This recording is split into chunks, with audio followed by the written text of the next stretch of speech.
Hello. Uh, Thank you for coming out to Lost Springs at this hour. I know this is an inconvenient time for most, if not all of you. We'd like to thank our resident and mayor, Lita Price, our ROFA commissioner, Roger O'Neill, and Wild Cherry Pepsi as our primary sponsor of tonight's events. Everything I tell you today is the result of years of thought and guilt. It was never my intention to discredit the league that I hold in such high regard. At our ROFA 4 draft in August 2009, I not only brought a female to our draft, but along with Commissioner Roger O'Neill, I encouraged her attendance. And as a result of this, I'm forfeiting all of my earnings from ROFA 4.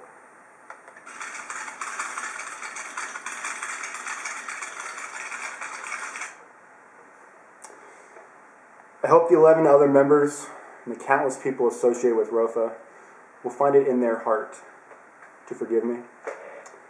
It was a case of poor judgment, and this type of behavior isn't at all what we stand for in Lost Springs. And now I'd like to open it up for questions from you guys. And again, I thank you for taking time out of your night and coming out here. Is this something we're going to have to worry about in the future?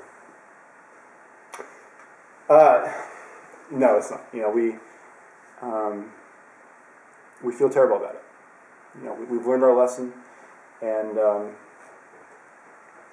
it's tough. It's tough to look yourself in the mirror every morning and know that you let something like this happen in a league like this. So no, you definitely don't need to worry about this happening again. Next question.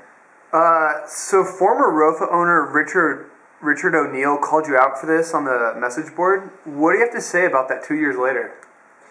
Yeah, I tried to defend myself at the time, and I was wrong. I owe Richard an apology.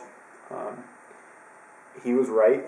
There's no place for females at a fantasy football draft, and I'm sorry, Richard. You were right. Yeah, on the left. Why did you wait so long to come forward?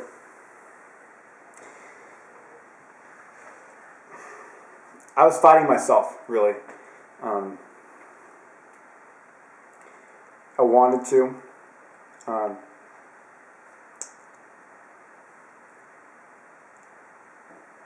was fighting myself. Will this be a distraction for your team for this week's big playoff game against the Hood Dreams? Oh, absolutely not.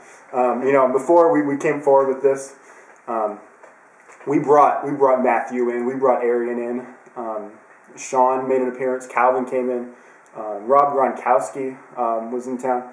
We brought Jimmy Graham in as well. We talked to them and we told them that what was going to happen, and it was going to make the headlines, and it was going to be a big deal. But we need their focus, and they understand. They've worked so hard over the course of 13 weeks to get us in the position where we are now. They understand that the stakes are so high, and we can't afford to be distracted at all. It wasn't perfect timing by any means. Right before the semifinals, but it's just it's something that we're gonna put in our rearview mirror, and we're gonna move on, and we're gonna go win a ROFA championship. Why are you giving up only the money and not forfeiting any wins? Yeah, that's something that we thought about. We thought long and hard about vacating our 8 wins that year, and our, at the time, record-setting points season. But ultimately, we decided that the players earned that. They earned those 8 wins. They earned those 1,900-something points, whatever we scored. And an error at the top of the organization. And as costly as it was, and it will, we are forfeiting our earnings from that year. But it shouldn't impact our standings on the field. Since the commissioner okayed her attendance, do you think he should lose his job here? That's not my place. that's not my place as an owner in this league. I can say this: I think Commissioner O'Neill does a great job. He does a great job, and if it's up to me, he stays. I really appreciate everything he's done for this league, and if it's up to me, he has his job after the investigation that inevitably will follow. Tonight's events. Is that it? Oh, all right. Thank you again.